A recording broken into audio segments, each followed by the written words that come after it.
Hello everyone, JSGC here, and we are here for the Manchester City 4-0 victory over Brighton match analysis. Before we crack on with this video though, make sure, like always, if you're interested in the content, make sure you press that red button, subscribe, press the bell, put your push notifications on.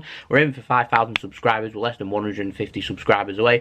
Any help towards that would be much appreciated. You can go and check out my social media links too, which you can find in description below, and also popping up on screen if you want to go and search for me on Twitter and Instagram. And also make sure you leave a thumbs up if you enjoy this video, and let me know your thoughts in the comments below. So we're going to crack on with this video, and we're going to first up look at the team. Then we're going to start with our opposition's Brighton. Now I was surprised that Duffy didn't start in this game, but we did see Big Dan Burn starting along with Dunk 2 at the centre-back partnership. We saw Maupay starting up front as Glenn Murray was benched. We saw Pascal Gross on the bench too. And to be fair, looking at Brighton's bench, it was a pretty strong bench. For Manchester City, still no Ciao start. I thought he might have started in this game, but he hasn't. So Kyle Walker started instead, and we also saw Riyad Mahrez come in for Bernardo Silva, as of course we had Aguero leading the line and Raheem Sterling starting on the other wing, which is as to be expected. Now in the game itself, first half took just 69 seconds, balls played through, David Silva comes, Ryan, the goalkeeper for Brighton, comes to meet him. He just squares it across, and Kevin De Bruyne is there for a tap-in, smacks it home.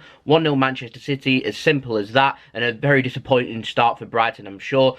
Poor defending to start the game, and you're always going to be under pressure at the Etihad Stadium when you're allowing City such a simple opportunity after just 1 minute in the game, and so City punished and put it in the back of the net. Then it kind of went stale, the game after that. Man City happy with the start, going 1-0 up, and Brighton were just slowly starting to ease their way into the game, looking more settled. Now, we picked up an injury for Aymeric Laporte. We're still waiting as of today for an update on his injury. We haven't got that just yet, but it is thought that it is going to potentially be quite serious, which is not good at all. Laporte, one of the best defenders in the Premier League and one of the best defenders at Manchester City, so I've got all my fingers crossed, literally across the thumbs too, that Aymeric Laporte's injury isn't as serious as what they're thinking, and he'll be back sooner rather than later, because he is a huge loss for Manchester City. And as I said on my match vlog, which will be up after this video at some point, make sure you stay tuned for that, I do say that Man City possibly feeling the repercussions here of not signing a centre-back in the summer. Now, just before half-time, after Brighton had eased their way back into the game and looking more and more settled and looking like they might be able to create a couple of good opportunities and put us under pressure, Aguero eased everyone's anxiety in the stadium by making it 2-0 just before half-time, with a good finish, taking on one, taking on two. Just a lovely, it reminded me a little bit of the, you know, the Aguero goal in the 93-20 moment against Queen's Park Rangers, who can forget, of course, where he just takes one touch, two touch, taps it along, sees the opportunity, there's the opportunity, the defenders are committed and puts it home. Obviously this one, in my opinion, got more of an angle to work with. It's a little bit further out, has to give it a lot of power into it. Unsavable shot, fierce effort, absolutely fantastic, a very good goal in my opinion, and Aguero having a very good game. Half-time 2-0 Manchester City in that 2-goal cushion that we're always looking for. Perfect half, really, can't ask for much more. We've not really had to leave second gear, we haven't really needed to break a sweat in the game either. Raheem Sterling was quiet, but De Bruyne, David Silva, even though he missed a sitter in the first half, instead of going with his right foot and tapping it in, went with his left foot and ended up slicing it past the post.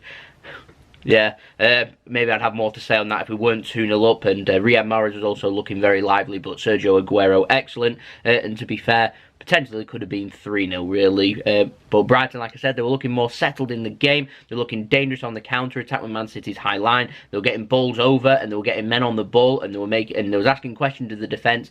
Final third, they were lacking a little bit, I felt Brighton were, but when you're 2-0 down, that does happen. Went into the second half, I was looking for City just to keep hold of that clean sheet, carry on scoring, and go from there, and it's exactly what happened. So Fernandinho come on for Aymeric Laporte. He was absolutely excellent at centre-back in my opinion, making some crucial blocks, crucial interceptions, and very good in the air too. Even though he's dealing with players that are a lot bigger than him, he was more than capable of dealing with them in the physical sense and winning headers and stuff. So I thought it was just brilliant. Rodri too, in my opinion, thought he had an excellent game too, and it's nice to see him settling in well at Manchester City after not a shaky start, but just room for improvement starts, and he's added that to his game and he's got better, and he's looking like the perfect Manchester City holding midfielder. Now Brighton, they really should have scored in that second half. Ball was played across with City's high line. I'm not sure who the player was. I want to say Maupay, but I'm not sure who it is, but he slices his shot, hits it into the ground, and Fernandinho ends up winning the header after it looked like Ederson were beaten and deceived by the little miss-hit and bounce into the ground. But there's Fernandinho, potentially Manchester City's new Vincent Kompany rock replacement. Potentially, that'd be fantastic. We like versatility. We've had players in the previous seasons do this. We've seen Fabian Delph become a left back and be excellent there. We've seen Zinchenko, an attacking player, an attacking midfielder, going at left back and do very well there last season. Potentially we're going to have a holding midfielder become Man City's new main centre back.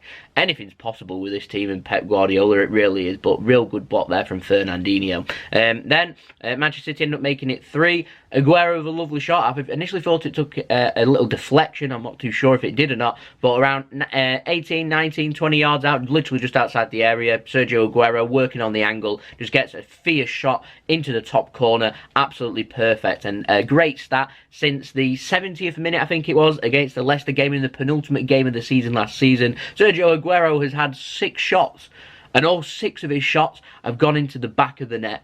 Hashtag clinical. And then Bernardo Silva came on later in the second half.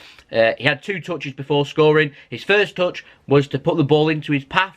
His second touch was to put the ball in the back of the net, literally a second after coming on, and seal the game for Manchester City, and ended up winning the game 4-0. So we'll have a look at the stats now for this game and draw up some conclusions. And possibly the most surprising stat is the possession. 54% for Manchester City, 46% for Brighton.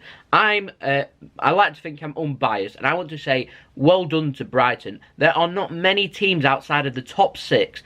Even teams in the top 6 will struggle. Teams in the Champions League will struggle, especially at the Etihad, to have possession that close to Manchester City. City have a lot of touches, City make a lot of passes, and they dominate possession. I've seen us have 70, 80, 85% possession in games. Brighton's managed to have 46% possession. Kudos to them. I will make a note when I get reading through Brighton in just one moment, when I get through doing a little analysis of how the game went for our oppositions. But I wanted to first up just say that Brighton didn't play bad in this game. They just didn't have the final third quality to put the ball in the back of the net. Everything else, I thought they were very good. Even possession. So well done to Brighton on that. Not many teams will come to the Etihad and have 46% possession, so kudos to them. 15 shots for City, 6 on target, 4 goals. It's nice to know we've improved on our being clinical since that Tottenham game. They've really worked on that. 6 shots for Brighton, 2 on target, no goals. Now, 593 passes from Manchester City, 90% pass completion rate, 508 passes from Brighton. Not many teams will come to the Etihad and have 508 passes at an 86% pass completion rate. Once again, kudos to Brighton. Absolutely fantastic. Attacking third, City had 175 passes compared with Brighton's 86. There's the quality coming into play. 15 key passes compared with Brighton's 4. Managed to create a couple of clear-cut chances. City created 4. Putting 4 goals away. In terms of crosses, City ended up connecting with just 2, so did Brighton. City put in 15, Brighton put in 10, so not fantastic from either teams. But dribbles. Brighton ended up having more dribbles and being more successful on their dribbles than Manchester City in this game. So again, kudos to Brighton. City ended up having more corners, more recoveries. Brighton had more tackles. Both got a similar percentage with tackling rates, both at just over 40%. In terms of interceptions, more interceptions for City, more blocks, more clearances, more headed clearances. Equal with aerial duels, block more crosses Brighton did, but Man City dominating the defensive stats. 2 saves for Ryan to make in goal, 1 for Ederson. City ended up committing more fouls and both having 1 yellow card apiece.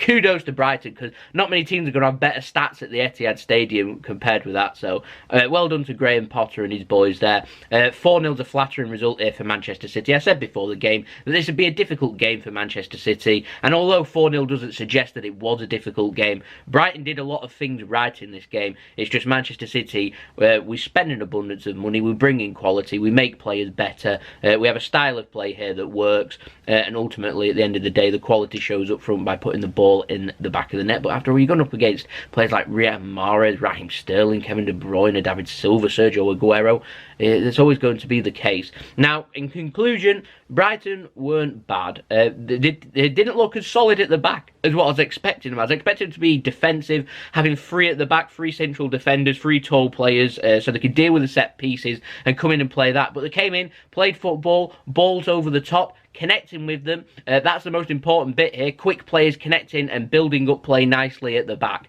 And they took the game to Manchester City, and for a good 30 minutes, particularly in the first half, they looked decent and looked like they could cause us problems. Like I said, just the final third that was lacking. So I'm just going to say kudos to Brighton there. They're not going to be judged ultimately at the end of the season on a game at the Etihad and losing 4-0. But to me, Brighton fans and Brighton players can hold their heads up high with the performance at the Etihad. Like I said, in terms of stats, not many teams are going to do it a lot better at the Etihad Stadium this season. Now, Sergio Aguero, of course, my JSGC man of the match, he has to be. But Ilkay Gundogan, when he came on, was brilliant. Rodri, Fernandinho, David Silva, Kevin De Bruyne, fantastic. Riyad Mahrez had a great game too. Now we have to look, even though we've won 4-0, we've got to look for terms of improvement. That's the whole point of an analysis. There's always room for improvement. Like I said, Brighton's one, very simple, putting the ball in the back of the net. Missed one or two very good opportunities that, at the end of the day, when you're playing at the Etihad Stadium against Man City, then them chances need to be put in the back of the net. Ultimately, it didn't happen. Perhaps maybe if it was 0-0, they'd feel more confident. When it's 2-0, 3-0 down, your heads drop, your motivation isn't there.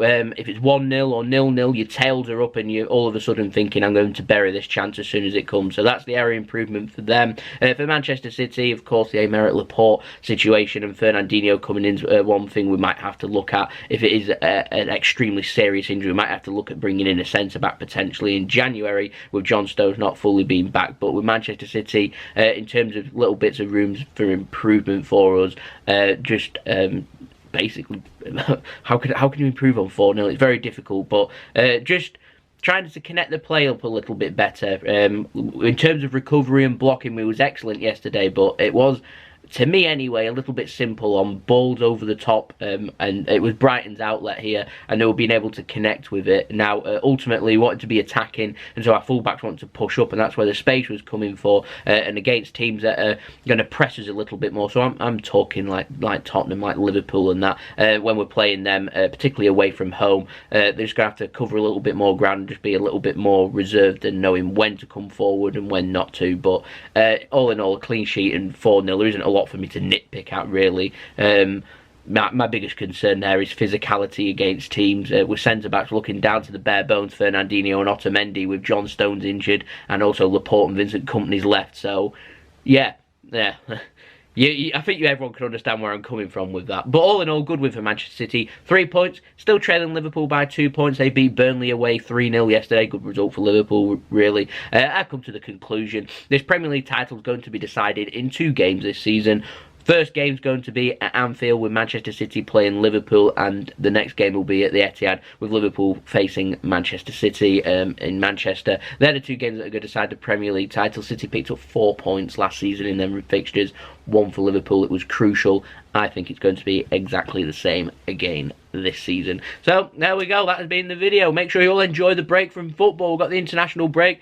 2 weeks off now. We're going to have some videos coming out, of course, in between. Not going to be as regular, but we'll have transfer updates, news updates, and anything that's happening with Manchester City between now and the international break. I'll have some videos out for that, so make sure you stay tuned for that. But next time we get on with football, it'll be the middle of September, and it'll be Norwich away. We'll be previewing and analysing them games, and of course we'll have more match vlogs and things coming up soon as well. So make sure you stay tuned for that. Make sure you subscribe, press that red button, press the bell, and put your push notifications on. Make sure if you're interested, you go check out my social media links in description below and popping up on screen if you want to go and follow me on Twitter and Instagram. Leave your thoughts in the comments below. Leave a thumbs up if you enjoyed this video, and I'll see you all again for the next video. So it's been JSGC. I hope you all have a wonderful rest of your day. Peace. Ciao for now.